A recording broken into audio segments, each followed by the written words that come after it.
and gentlemen, welcome once again to yet another episode of It's Me Speaking to You. I am, as always, your ever-faithful host, Mr. Jeffrey Wilson, coming to you from the Gateway of the West, St. Louis, Missouri. Today I have on, ladies and gentlemen, he is a St. Louis broadcast hero and, quite frankly, a titan of industry, quite frankly. He is the co-creator and proprietor of InsideSTL.com, LLC. He is co-host or host with a couple other gentlemen of The Morning After on CBS Sports 9:20 a.m. I have to preface this conversation by saying I owe quite a bit to this gentleman. About 98.9% of my social and business contacts came through this gentleman's decision to hire me way back many moons ago to be his photographer for his company. And through that decision and through that job, I wound up shooting a little bit of everything in this city. Missouri Tiger games through certain associations. I wound up getting a gig going to the Playboy Mansion and shooting, which was pretty epic in and of itself. And I occasionally hit Tim up. Might be a little annoying just to give him thanks because I owe quite a bit to this gentleman. His name is Mr. Timothy Michael McKernan. He's joining us for the program today. How are you, sir? What's up, Jeff? I appreciate the introduction. I think you're overstating it, but I appreciate it, man. And without you, way back when, we wouldn't have gotten here. So the gratitude is much appreciated, but I want to reciprocate it because you were a huge part of us getting off the ground way back when. Yeah, and I appreciate that, my friend. And you guys recently just celebrated 10 years in the game, so hat is off to you, my friend. It's been so very interesting to see it. So, I mean, I guess I caught up with you guys about when you guys were a year into the game, and to see you guys just really exponentially grow. If you don't mind, tell my listeners, sir, how that started, InsideSTL.com, from the little tiny seed to the flourishing thing that it is right now. Well, I mean, when we started it, it was just a hobby because I had to kill a one-year non-compete from my television job at KMOV in St. Louis. These non-compete clauses that they make you sign, and you don't have a choice because you have no leverage in these negotiations. You know, from my standpoint, they're far from constitutional, and they're not legal in many states at this point. But you have to sit out for a year. So I was doing radio in the morning on KFNS in 2005, and I was only 28, I think, at the time, and I had an opportunity to start up a website just because I was bored. And that was InsideSTL.com. Bought the domain for $24.95, and had no idea what I was doing. And it was really just more of a hobby. And it started. It was just a hobby and kind of a place for the people who listen to the radio show to hang out during the day and at night if they like the radio show. And I'm lucky we called it InsideSTL.com as opposed to The Morning Grind, which was the name of the show at the time, because in hindsight, I didn't own that term, The Morning Grind, and therefore we could have been exposed legally. We would have had this thing, and somebody could have made a case that it was theirs.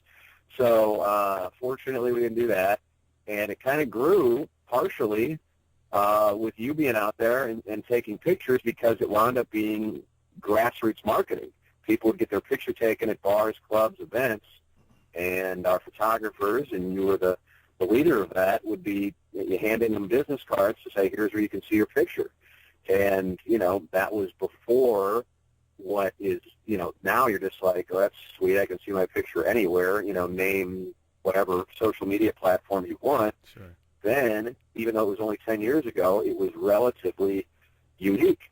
If we were to do it now, it would be of very little interest to people. But at the time, it was a place people could go and hang out. And so it became more about that than about the radio show. And so it did something locally that hadn't been done, which was give young St. Louis a place to go. And I always said it was economics applied to communications, which was there was a demand from young people for content, but nobody was really supplying it. And I still say that 10 years later, this is kind of an older market. I don't know why that is. I just think it is. And that's the way that it wound up, working out. Is that young people at the time, 20s, 30s, now 30s, 40s, but now we have new people who are in their 20s, would go and hang out on the website, and it drove traffic to the radio show. The radio show drove traffic to the website, and that's how something that was just an idea as a hobby wound up, turning into a business. And I never had, I don't know the first thing about starting up a business. I went to journalism school at the University of Missouri, and I assure you, you don't know much about business in journalism school, and it wound up taking off because of the radio show and the young St. Louis nightlife combination. Yeah, I found that interesting when we would speak back in the day that you would really kind of stress how much the nightlife section really was kind of driving it at the time. The people, as they were called back in the day, whatever the 30,000 millionaires or whatever they were called. That's right, the $50 Millionaires Club. That's right. Yeah, the tattooshas of the community. Yeah. It was a very, very interesting time, and combining that with your with now the radio station, and not just the show, but now the radio station that you're really closely affiliated with. Tell me about the morning after, and like you said, kind of the origin and the evolution, because it wasn't always the morning after. You've had a couple different combinations of that, but it always has, the gem combination has always been you, Jimmy the Cat Hayes, and Douglas Elvin Vaughn. How did that whole thing come together? I was doing television, started in 2000 at KMOV. I was 23, and, lucky to be working in my hometown as a sports anchor at 23 years old. And it was my dream job, and I got it at 23. The goal was to get back to St. Louis at 30, by 30. And I was lucky enough to get it, well before then. And I started doing radio as well. I would do radio in the mornings and then go do TV in the afternoons and night. And it turned out I liked radio much more because on TV, I think people on TV play scared. At least I'm talking about local news, and perhaps that's because the audience is older and more conservative, and they have the certain thing that they want and expect. But I think that business model, so to speak, is a self-fulfilling prophecy of irrelevancy, in the sense that if you're putting together something that only appeals to a certain audience, i.e. older, conservative, they want it boring, then you're not going to cast a wide net to reach younger and or people who aren't necessarily hardcore sports fans, but they just want to be entertained. Mm-hmm. And so I didn't have any say over what I did in my sportscast. It was boring. It was easy. I mean, most people can read off a teleprompter and then ad-lib over some Cardinal highlights for like 2.5 minutes, and that was my job. And it was just, it was fun, and it was cool, but it was kind of, it wasn't very challenging. And so radio, with having 2 or 3 or 4 hours as an outlet, was an opportunity to have creative, control. And once again, Jeff, same thing with Inside STL, except it was a few years beforehand, the economic principle applied to communications. There is still a young market that was not being catered to. So once again, there was a demand, but there wasn't the supply. And we provided the supply and did a show that appealed to younger people. I mean, now, 13 years after the first time I did radio, my co-hosts are both in their 50s. I'm in my late 30s, and yet the audience somehow is actually getting younger. And I think it's not about the age of the people hosting it. It's about the content and about, I guess a style, even though it's not contrived, that resonates with younger people. Similar in a way, I guess, to Jimmy Fallon and Jimmy Kimmel, and how Letterman perhaps bowed out. I mean, part of it was I'm sure he was just kind of getting tired of it, but also because those guys had tapped into a new style of marketing their late-night shows, and that was through social media, through YouTube. And I guess, again, none of this was planned. So, I mean, I stumbled into this stuff. I don't deserve credit for it.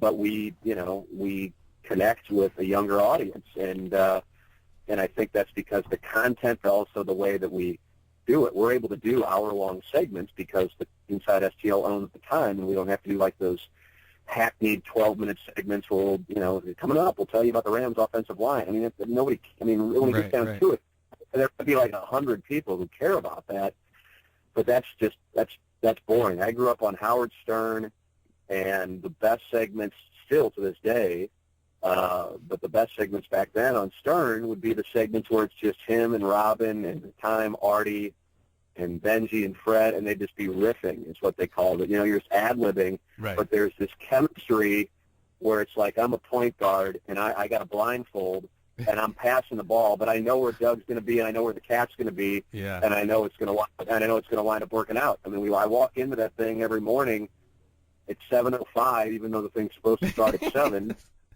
And I have no explanation for it because I'm up at 5 or 5:15, so it's not like I get up at 6:45 and I go rushing in. I'm up, but it's just I've been doing it at this point. I know it's not going to change. I've been doing it so long, but that's what works for me because I just like to walk in there and just go. And oftentimes the first words I say to those guys outside of hello, how are you doing, is what we say when they say we're on the air. And maybe it works best that way. I don't know. I would hear Stern, as a matter of fact, talk with people. I think he was talking with Stephen Colbert about how he's going to handle his guests because Letterman was famous for not wanting to talk to him before they got out there on the couch. And I guess there was a reason behind it, and that was he wanted whatever they were going to say to be natural. And therefore, both Letterman and his guests' reaction to be natural. This is the first time they're hearing it. And again, I don't want it to come off like this is some brilliant plan with a strategy behind it. It just so happens, the first time I get Doug or the cat's opinion on what happened the night before in sports or whatever's on their mind happens to be the first time the audience hears it as well because I just walked in. Right. And I guess it winds up working out. I don't know why or how, and I'd love to know why or how because then I'd do more of it. Well, and I think everybody would.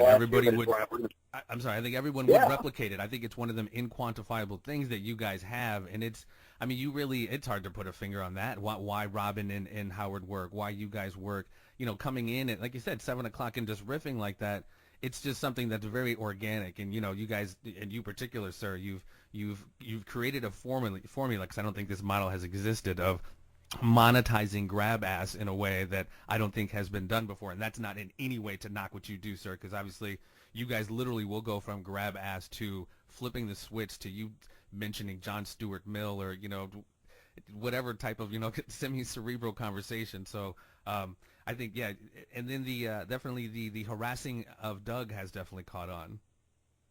Yeah, I and that's another thing. I have no idea how that happened, but it's definitely a part of the show, and that's the thing.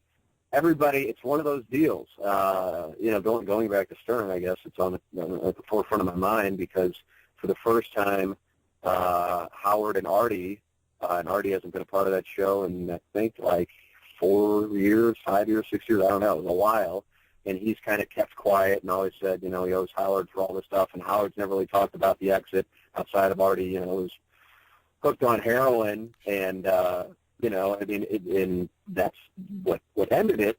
But, they were finally here within the last 24, 48 hours talking about, Howard was irritated by something Artie said, and then Artie is now irritated by Howard's response. And so a lot of stuff that was private, some of it's coming out publicly. And as far as... Makes for good radio, I guess. Oh my God! Yeah, I mean, I was listening to Artie's podcast last night because I saw that he was talking about it, and it was Howard's response to something in like the New York Post or something. But anyway, what you're talking about with it being organic, I guess the word I would use is chemistry, and it's one of those things that you cannot create it, you cannot teach it, you cannot work on it. It is either there or it's not, and it's the same thing I said. At the University of Missouri Journalism School, I was in the broadcast sequence, and I recall, there were about 50 other people in the class of 98, and I think me and Gabe DeArmond, who now owns and operates PowerMizzou.com, were the only two people in that class that were from the state of Missouri because people came from, it wasn't just the U.S., people came from all over the world to go to that journalism school, which along with Syracuse and Northwestern are considered to be, the top 3 in the country. And I recall that a lot of them, you go your first 2 years of undergrad at Missouri to get into the journalism school. And everything they can say, now I don't know what it's like now, but I have a feeling it's similar. Everything is geared toward all of those people. How many people here want to be the next Katie Couric was the question then. I don't know who to be now. How many people want to be the next, Matt Lauer?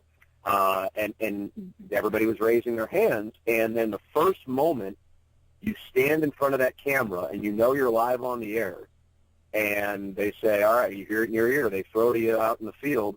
You either can do it or you can't. And it's not necessarily some brilliant power, because it's not like it necessarily leads to a lot of money for most people.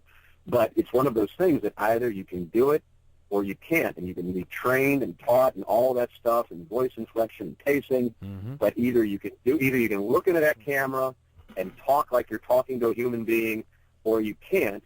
And so most of the people in the class weren't able to do it. And so after 2 years, and then now you're half of your junior year into it, they have to switch their majors, or they have to switch from being the goal of being the next Matt Lauer or Katie Couric at the time to going, oh, man, I guess I got to be a producer now, or I'm going to go into a different element of journalism, because if you can't do that, then you don't have a gig. Yeah. And so along the lines of this radio show and the radio shows that I think, for your audience, the shows that they like, and for me it would be, Howard Stern and obviously what we do in the morning, which is a poor man's version of it, thrown in with some sports.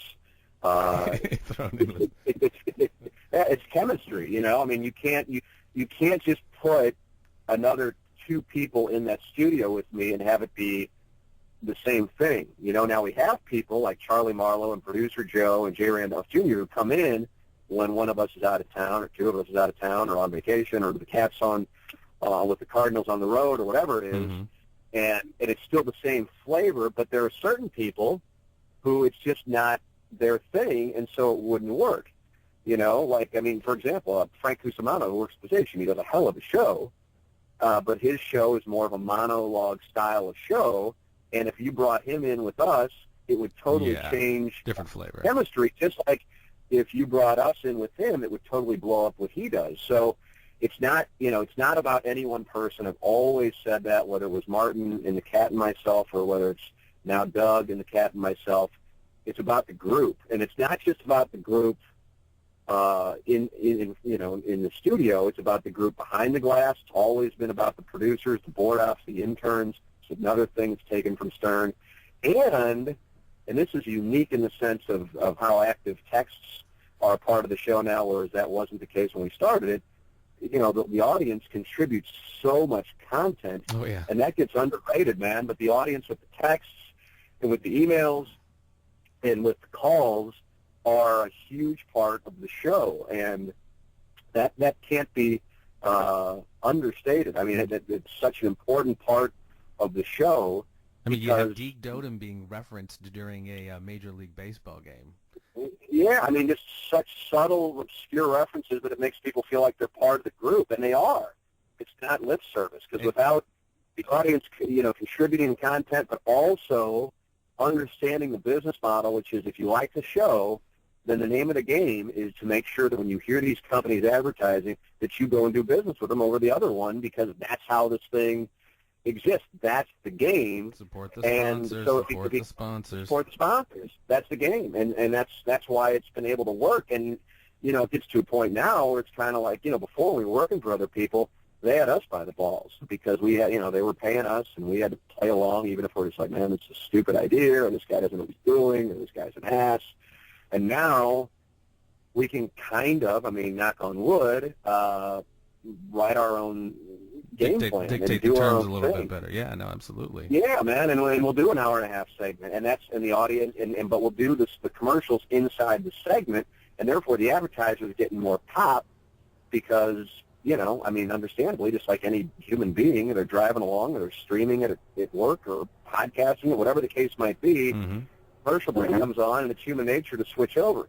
But if the commercials are incorporated in the segments, then you're going to get a better return if you're an advertiser, because they become an organic part of the show. So the audience supporting the sponsors but also contributing content is such a huge part of this thing's success, and that can't be understated. Don't get me wrong. Doug and the Cat and the producers and the interns and the board ops and the salespeople for certain, and people who run the website, all huge, but people know about them, or at least they would expect them to get credit because they work for us. But the audience is such a huge part of this, and I know it sounds like it's like I'm running for office or accepting some award when I say that, but it really is the truth, because if the audience is like, yeah, I like this show, but they didn't make sure that they went out and bought from the people who they hear on the show or see on the website, we wouldn't exist. Right. So there's grasp of the business element of this that our audience has that allows it to work, and therefore allows us to just have asinine content. Right. Because as long as we have a checkbook to have the radio station and that checking account has money in it, then it's like, okay, these guys do a really stupid show and I don't get it, but every first of the month he shows up with a big check. Right. So screw it. I don't care what he does. They're not breaking the FCC rules, so we can keep doing our thing. And that's a different ball game than your standard FM stations or Sure. even big AM stations where you got to be doing 12-minute segments, and then you can never really get into Anything. a deep conversation. Yeah, because you got oh man, we only got 30 seconds left. All right, then I'll wait until after the break. And to me that's a self-fulfilling prophecy of hackneyed radio. Not to say what we're doing is wizardry by any means, but you can't get in. I mean, the story's best segments when they go like an hour and they're just screwing off. Yeah. And that's the way things are going, man. Just like what you're doing right now, on-demand content. Sure. You got to stay ahead of the curve for what the audience wants and expects. The audience is not programmed to listen in 12-minute spurts at your convenience or their convenience. Well, especially you're anymore with at your convenience. Yeah, with podcasts and everybody sitting at their cubicle now being able to download your show, Joe Rogan, Bill Burr, whatever in hour-long chunks. Like you said, the old paradigm of the 12-minute segments is quite antiquated, and your business, your business and your business model is a perfect example of it. Another little kind of ineffable quality, sir, is some of your characters. How did you link up with individuals like with Nixie or Mike Lee, Larry Nickel, or another gentleman by the name of Mike Lee? How they're kind of a bit of impromptu celebrities of the show. How did they come about? I mean, it's all one answer, and it's a very boring answer, but it's the real answer, the honest answer, and that is they found us, and I have no idea how they found us. But it's one of those things that, it's kind of like the Plowboy. I hear them, and within 10 seconds, either me or somebody involved with the show recognizes that person is going to be a quote-unquote character. And there are people who listen to it and assume that these people are like actors, like friends of ours who are acting, but they're real. Yep. And I'm telling you, man, I mean, you see it yourself, Jeff, when we do these events, I mean, Larry Nickel and Mike Lee are more popular than anybody. People want to get their pictures with them and all that stuff, and it's great that has happened because they're both, great guys. But there have been a number of them over the years, and again, I mean, it would be disingenuous if I acted like, I came up with all of this stuff. It's all, you're influenced by who you watch and who you listen, and whether you're a broadcaster or actor or musician. I mean, that's the nature of the beast. But so much of this is a combination of most definitely Howard Stern and listening to that show, which kind of served as like a college course via osmosis. Success leaves but clues, also, as Tony Robbins says. Success leaves clues. But also like growing up and listening to Jack Buck and Joe Buck and Bob Costas and all these influencers. And Frank Cusimano, honestly. I mean, if Frank was and I'm sure Frank would be horrified to hear that. But, I mean, that's... But it's all the people you listen and you watch or you read, Bernie Mikla's, they influence you, and you take the stuff that works for you, and you don't use the stuff that doesn't. But Stern most definitely has guys who are women who are people who are just callers who became characters, and there's no question that we've implemented that, as I'm sure hundreds of other radio shows around the world have done, because it works. And then you say Larry Nickel to somebody who listens to the show, and you're going to get a huge reaction. Oh, yeah. And you say Larry Nickel to somebody who doesn't listen to the show, and it will be like crickets. You're just naming anybody in the phone book. It doesn't matter, So it just speaks to like the way it is. Once you have a show that you identify with, these people become such significant parts of your everyday life. And it's flattering that it's happened with this thing, because it is what I envisioned as being possible. I don't think I envisioned how it would wind up happening, but I remember, man, and I remember telling the guy, and I think it was at the Rams-Patriots Super Bowl, so we're talking 13 years ago, and he was in charge of programming at Clear Channel, I guess locally. He's not in St. Louis anymore, and I said, what about a show that would be sports, but also kind of grab ass, but reach younger people. And he goes, yeah, I like that idea, but I don't think now is the right time or whatever. He's kind of just, man, I get emails with ideas and Facebook messages and tweets and all, you name it. Of course. And God only knows how many times I've turned away something that actually was a brilliant idea. So I don't take a personal offense to it, and I don't, think of that guy and go, look at you, look at this. 13 years later, you could have had this thing. I understand it as being a business owner and you're managing people. You get so many messages throughout the day, you might miss one. But on this, I did visualize that if you kind of do what Howard Stern does, but with St. Louis-focused sports, because we're going to be doing the show in St. Louis, and it's going to reach younger people, you could have something. And in that instance, I guess I was right. But like I said, anytime I talk about this thing, I get so much of the credit, and I am absolutely nothing without all of the people involved on air, behind the scenes, in sales, on the website, the business partners. I mean, all of these people make this thing possible, and I get a lot of the credit. And when shit goes wrong, I get a lot of blame, and that's just the nature of the beast. And I'm not complaining because I signed up for it. But that's fine. When shit goes wrong, I want the blame. I don't want somebody else to take it. But when we do get credit, I want to make it clear. And I appreciate all the compliments and all that stuff. But I know that without the people who work on it with me, this thing it doesn't even make it past 2005, man. Right. Much less 2015. Yeah, it's definitely been a work in progress, but like I said, it's been so cool to see, man. Like I said, it's the growth has really been cool, man. I have to tell you, it's been an interesting ride. I don't want to keep you too much longer, but I'd hate to have on the host of a sports talk radio show without asking you something about sports. Of course, I enjoy a little bit more of the mixed martial arts, combat sports, and WWE. I know you're a WWE fan as well, but what are you thinking about? Of course, we're living in St. Louis, and there's all this interesting chatter about will the Rams move? Will the stadium be built? What are your thoughts on the Rams moving? And if they do, will that stadium be built to bring in another NFL team? I find this whole story to be so fascinating, probably more so than the average person in our audience, because it's one of those deals. Going back to my tiny little business here, and knowing how much cloak and dagger bullshit can go on with what's really going on in the boardroom versus what is talked about publicly. Right. So I'm talking about our company and knowing the dollars that are going through this company, and now we're talking about one of the biggest businesses in the world in the NFL and one of the biggest cities in the world. So we are talking about billions of dollars in poker hand here. Sure. Billions of dollars poker hand. And so like I said, so for our little operation locally, I know how you have to play certain things. I think I know, and I'm sure there's people who could play it much better than I do.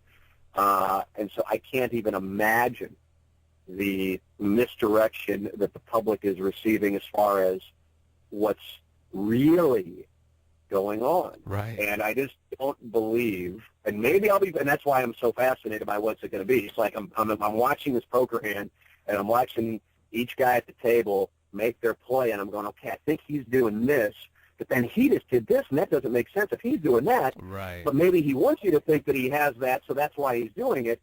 And so I'm fascinated by the metagame of this whole thing. It absolutely, because it's the biggest poker hand in the history of the world. Financially, it lays out that way. Billions of dollars on the line with the second biggest market in the United States, and one or two people are going to get it. And I just, when it gets down to it, there are certain things, I don't want to say things because that makes it sound like it's something I picked off a message board. There are conversations I've had with numerous people, and I don't want to make it sound like it's more than 10, but it's more than a couple. And you just sit there and you go, okay, if that's the case, then why are they saying that? And if that's the case, then why is he saying that? Yeah. And he doesn't know that I'm going to find out about that. So, now that I know that, then that makes me think this. And so when it's all said and done, and I'll write some of the things, if not all of the things that I've been told. But let me put it this way, to hit the hole, because I know I'm so speaking in just boring, babbling, abstract terms here. But let me put it this way. Based on the things that I hear in the behind-the-scenes realm, I like the chances of the Rams being in St. Louis more than I think the average St. Louisan who is monitoring this situation does. Mm-hmm. Now, I want to make it clear that that doesn't mean that I am all in on them staying. You know, I operate in probabilities. Sure. And therefore, I would say it's, you know, if I had to bet, Jeff, and you got to put down X amount of your own dollars, mm-hmm. dollars that are going to matter to you, I would bet on the Rams still being in St. Louis. That doesn't necessarily mean I would bet on Stan Kroenke being in St. Louis. It might not even be this organization itself, but it would be the St. Louis Rams. Or it could wind up being another franchise, and they would change the name. But my action, if I had to bet on it, would be the Rams being in St. Louis. But again, that's not that's strictly game theory. If sure. if you're 51% ahead, then game theory tells you got to put your money in. But that doesn't mean that it's a lock. And I understand, you know, people not thinking in those terms, and I don't fault them for not thinking in those terms. So if the Rams wind up moving, there'll be plenty of people who go, "You said they were going to stay," and that's sure. not what I'm saying. I'm saying if I had to bet, I would bet that they are going to somehow wind up staying. But, I mean, we're talking 51-49, and that's only because I'm forcing myself to bet it. But I just, you know, and there's so many things, and again, just out of respect for, you know, what I would call off-the-record conversations, sure. Or people having conversations with me that, you know, are like, oh, God, I didn't even realize, you know, how that would be of importance to you. I'm anxious to see how it will play out because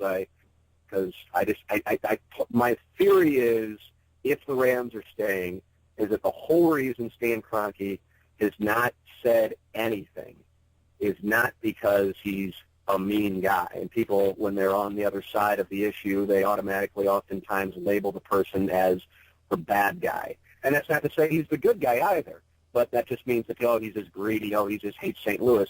And that's just not how it works. That's just not, when it gets down to it, Stan Kroenke's not sitting there with his Ivy League advisors going, how can I screw St. Louis? Right. He just doesn't care. He wants to make what is the best deal for him. Or the deal has already been made, and I think that's a possibility, that it's already done, but they cannot say anything about the fact that they're staying. And not to say, again, that this is a done deal. I'm theorizing here. Mm-hmm. But they cannot say or will not say anything or even enter in negotiations until they know that the governor's task force has acquired the land and they know that they have the funding. And then at that point, they would engage in negotiations. Mm-hmm. And until then, the NFL and all of the cities and all of the owners are going to play it one way, knowing that if, for example, St. Louis gets a stadium approved, that at that point St. Louis gets an NFL team and potentially keeps the Rams. But if they don't, we got to have our plans B, C, D, E, F. Sure. If they don't, then that means Stan goes to Inglewood. Now, if San Diego gets their act together, then that means the Chargers stay, Stan's in Inglewood, and now the Raiders move to Inglewood with Stan. But if St. Louis stays, then that means the Chargers can go to, only if San Diego doesn't get a stadium together, the Chargers go to Carson, and the Raiders can join them there. So there's all these contingencies. You know, some people talk expansion, some people talk Jaguars. I was just going to say that there's a Jacksonville element to this as well. And the way it's been described to me, and who knows, I could just be a mark in this game, but I mean, there's so many, it's not like I'm talking to one person and then that person is what I'm basing on. It's so many different things, sure. So many different sides of the table, if there are multiple sides of the table, and I'm not sold on that either. I think there's a chance that Peacock could be working with the Rams on this. WWE conspiracy theory, something that'll resonate with you. Mm-hmm. It just wouldn't surprise me at the end of it if we're just like, and then it would never be revealed because then the public would be like, oh, wow, we got duped. Right. But it just, let me put it this way. There was no momentum whatsoever locally to build a stadium until Stan Kroenke leaked, quote unquote, a story to the Los Angeles Times and Sam Farmer that he had bought a plot of land that you can build a stadium on in Inglewood, California. Up until that point, there had been no movement whatsoever in St. Louis or the state of Missouri, and then it was then that things got going. And I just don't think that that's a coincidence. So, again, it could be as simple as Stan is picking up and moving at the end of the year to Los Angeles, and it doesn't matter if St. Louis acquires the land on the riverfront in the state, in the city, and the county, fund it. It may not matter. But I don't believe that when you have billions of dollars in the middle of the pot, right, that the hand is played in an ABC manner. I think you're talking about multiple levels of thought here, and sure. From my standpoint, I just don't think it's as simple as, oh, the Rams are moving. Sorry, San Diego. Sorry, Oakland. Right. We know you don't have your stadium situation taken care of, and now we're going to take away the only chip that's out there for leverage, at least in the United States, in Los Angeles, and give it to a Missouri team while we still have the California problem. And sure, you can say, well, then the Chargers or Raiders can still move in. That's fine. But then still, even if the Chargers move in with the Rams, then you still have the Raiders without a solution. So why not make sure that you remedy all three solutions? And when you do, everybody's got a place that's brand new, and they use Los Angeles, whether they were going to go or not, as the way to get the deals that they wanted. And from my standpoint, I think that's the way the hand is played. I just sure. can't. And then I'm thinking at a University of Missouri level, there are guys sitting there at Dartmouth, Harvard, Cornell, Yale, Princeton that are firing off advice and theory on how to make this work and the economics of it. And I can't even imagine the gamesmanship that's going into this thing. If I had to bet, if St. Louis comes up with the money and the land, they already have the plan in place. I just don't think it's going to come down to these presentations, which they canceled in, what was it going to be in New York in October. Mm-hmm. I think they already know. I don't think that's why they're kind of like, okay, there's no need for the dog and pony show Sure. when we already know what's going to happen. Now, again, nobody's told me any of No, that. I understand.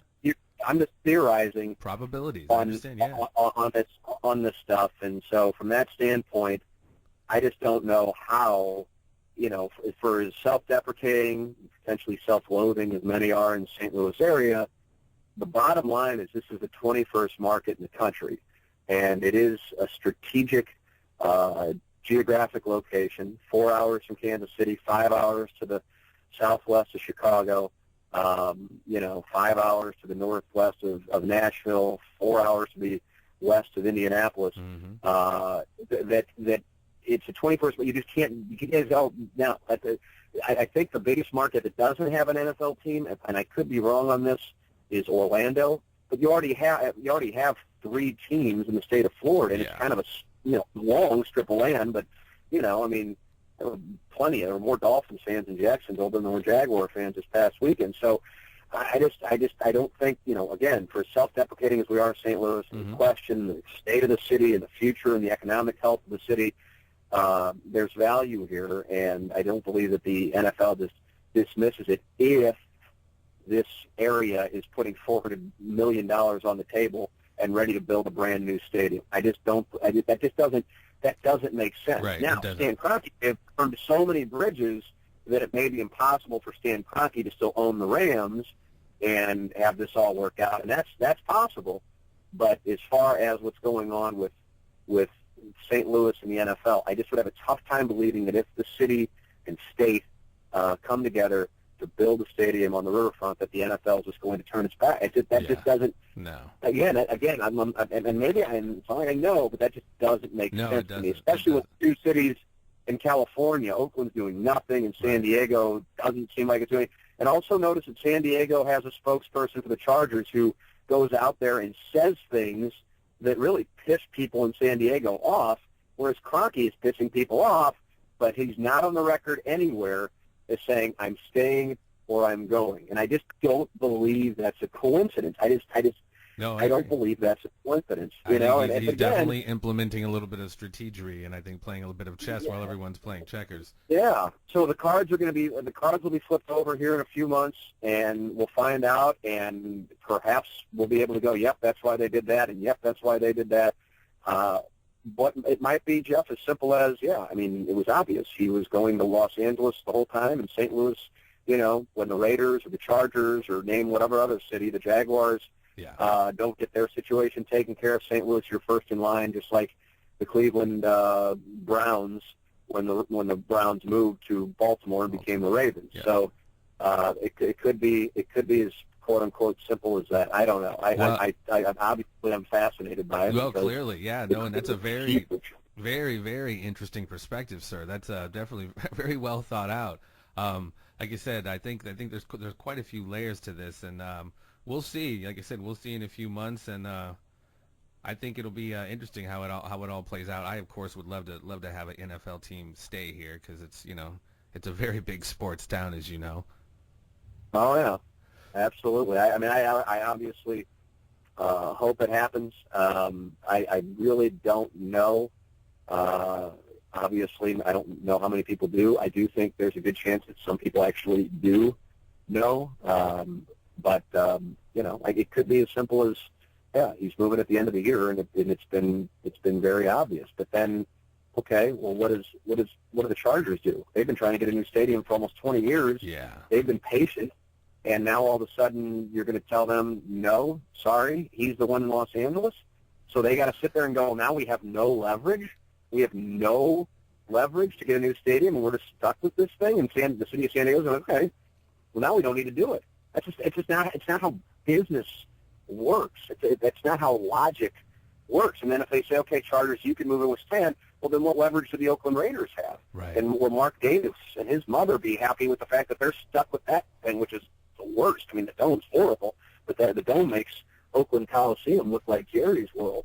So, again, maybe I'm wrong. I just can't imagine the NFL would hang out these three franchises, leave one or two hanging out to dry, and just let Kroenke move in and lose the big leverage piece that they have. Mark Davis can talk about San Antonio all day long, but the thing that scares people is Los Angeles. And the minute that's off the table is the minute he loses leverage, and therefore it doesn't make sense for them to just do a deal with Stan without making sure that the Raiders and Chargers are taken care of as well. Right. I mean, from my standpoint, that's logic. But when we talk about it in St. Louis, it gets caught up in, well, Stan's greedy and he just doesn't care. And that's a bullshit emotional narrative. Sure. That when you think about how people are sitting in a boardroom, that's just not how the discussions work. They don't go, oh, how can we screw this city from beach in Malibu? That's not how it works. So, it's not as simple as Stan Kroenke's going to go. There's a lot to it, and I'm so enamored with it because, we're going to find out. We're going to flip to the back of the book and the answer key here in a few months. Yeah, and I think it is kind of a shortcut to thinking for some people, just to kind of create a kind of just a bad guy, just to, hey, he just wants to screw us out of this one. Like you said, I mean, most people don't have that frame of reference to understand not just the metrics, but the dollars involved in a move like this. It's definitely going to make for a very interesting 30 for 30 episode sometime down the line. Before I let you go, what do you think about the Birds? Obviously, the Birds are struggling a little bit, but they're still just have had an amazing season. Do you think they're going to withstand or keep up, kind of what they had going all season and take it to the postseason and bring it home? The variable is health. If Matt Holliday and Yadier Molina and Randall Grichuk are all ready to go on October 9th, then God bless America. Then they will still have a battle on their hands because Pirates, Cubs, Dodgers, Mets, all of them are capable of going to the World Series. And that's not, like when the Cardinals would play the Dodgers in 2004, the Padres in 2005, it was like a foregone conclusion that they were going to win those NLDS series. They were in a different class, different ball game this time around. I feel like any of these five teams could get there. And if I were ranking it based on right now, and that's, again, under the impression that I don't think they're going to have a healthy Matt Holliday, a fully usable Randall Grichuk, I'd be surprised how effective Yadier Molina would be. I would say the Cardinals are either the fourth or fifth most likely team to get to the World Series of the five teams. And I know that's like blasphemy for some in St. Louis, and I want them to get there. My God, I'll be an emotional wreck when that stuff rolls around. But, I've seen some great Cardinal teams. And even though this one's putting up a sick win total, for who they are right now, that's not the team that won all these games in April, May, June, and July. But with that all said, the fact that they have as many wins as they have, the fact that barring a monstrous collapse, they will win the Central Division without the monster names that they've had, is a tribute to this team and the organization that they had the depth to keep calling people up and they would be able to deliver. I mean, imagine if Adam Wainwright were healthy. Imagine if Matt Holliday were healthy throughout the entire year. Imagine if Jordan Walden, an underrated reliever, were healthy. And that's not even to speak of the tragedy with Oscar Taveras, Sure. 11 months ago, and therefore you wouldn't have had to trade Shelby Miller. But all of those things taken into account, you've had the guy's just not healthy. Now Yadier Molina, Colton Wong isn't the same guy. I doubt he's healthy. You just don't know what the injury is. And yet they're sitting here and they could and maybe should mathematically win 100 games. And you compare this team to a team that won 100 games in 2004 or 2005, this team doesn't hold a candle to those teams offensively. Right. I mean, that lineup was, the core of Edmonds, Rowland, and Pujols, and it was surrounded by Larry Walker and Reggie Sanders and Tony Womack and Edgar Renteria and Mike Matheny. I mean, this lineup, it doesn't hold a candle to it, but yet they're going to win probably 100 games. Yeah. And that's a tribute to starting pitching, because that team didn't have the starting pitching. And you saw how that wound up working out in the World Series against the Red Sox. But this is one of those things where if they wind up winning the World Series or even making a run to the World Series, either they're going to have to get super healthy, which just picking up reads. I don't think they're going to. Maybe I'm wrong. I hope I'm wrong. Or it's just going to be one of those mathematical outliers like the 2006 Cardinals, a team that won 83 games.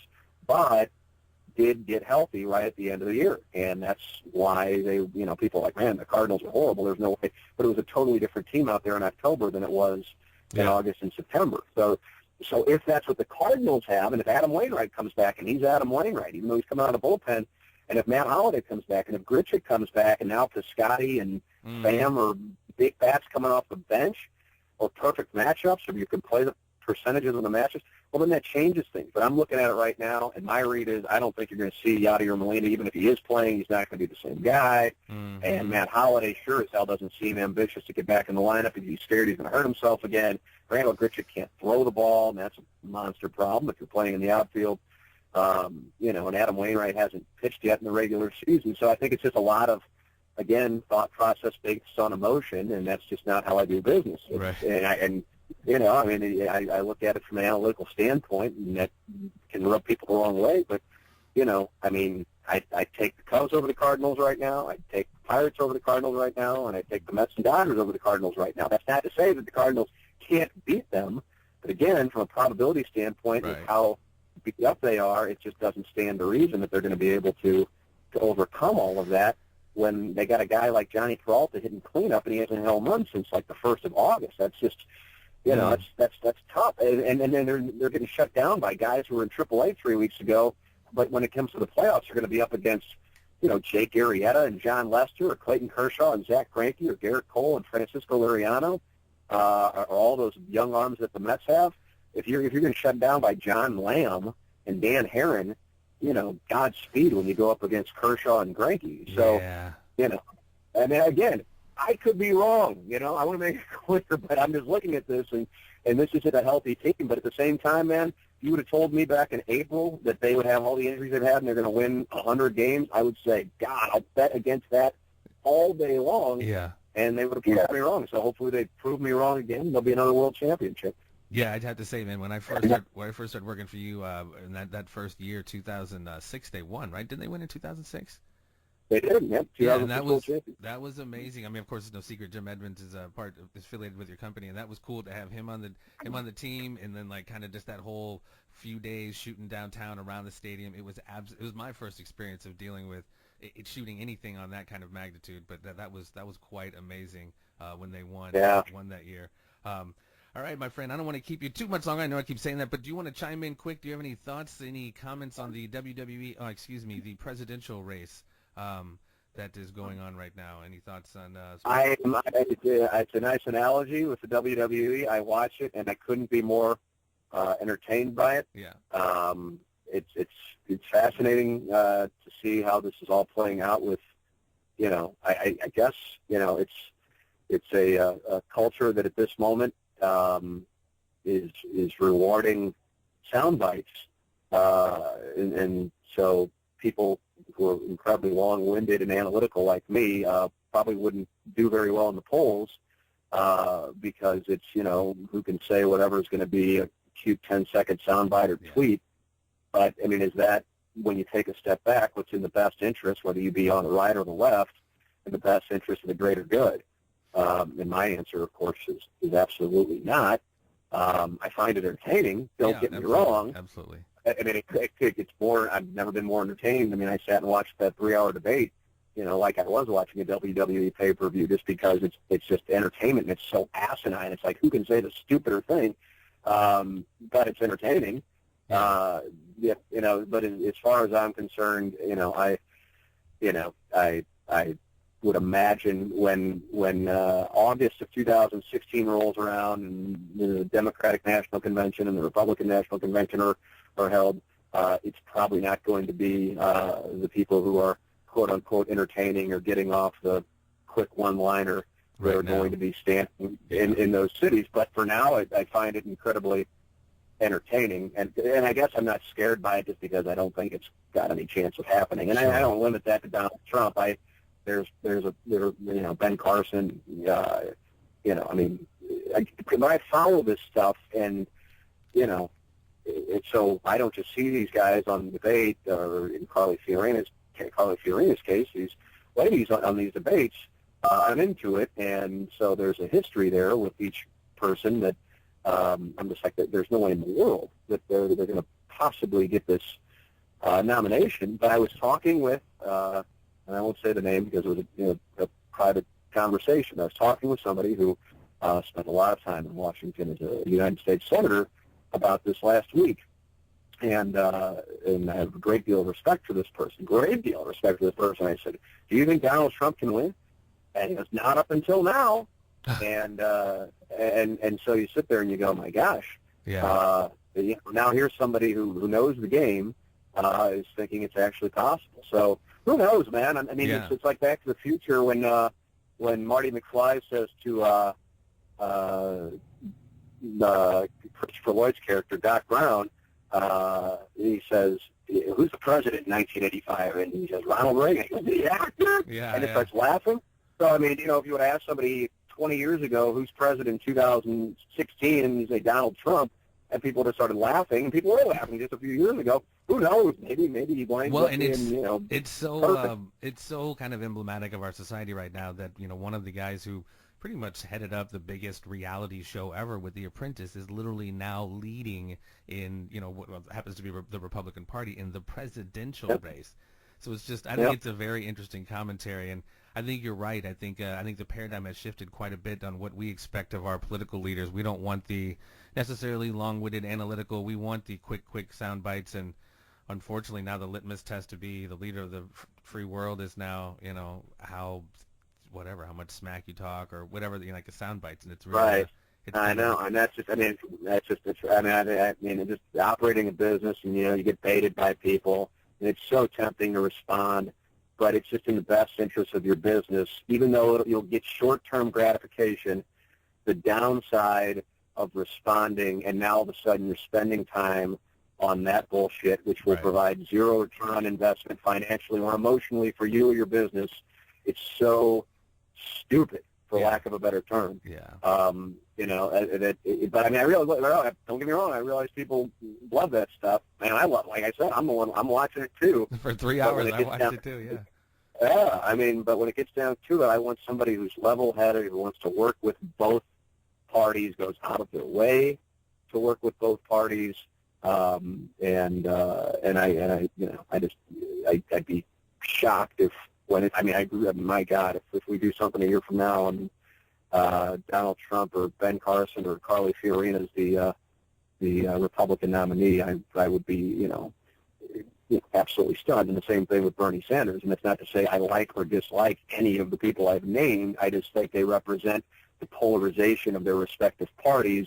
And when it's all said and done, while that's amusing in the primaries, when push comes to shove and the nominee is chosen, those people are footnotes from, Rick Santorum and Mike Huckabee, were forces early on in 2012. And Herman Cain was leading at one time. I mean, now they're kind of like, oh, yeah, I forgot about that. But at the time, everybody's like, oh, my God, Herman Cain's the next president. That's just not the way it winds up working out. So I'm going to attempt to learn from history and say that I would imagine you will not see any of the four people I named as the nominee, which probably means it'll be Bernie Sanders versus Donald Trump in 2016, and I will look like a complete ass. The Rams will move. The Cardinals will win the World Series.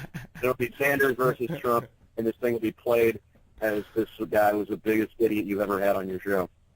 Yeah, but he's got a mean poker face, ladies and gentlemen, mean poker face. All right, my man, I'm going to let you slide here, but before I do, we have this final segment that we ask all of our guests to partake in. It is called, sir, the Conspiracy Triangle of Doom.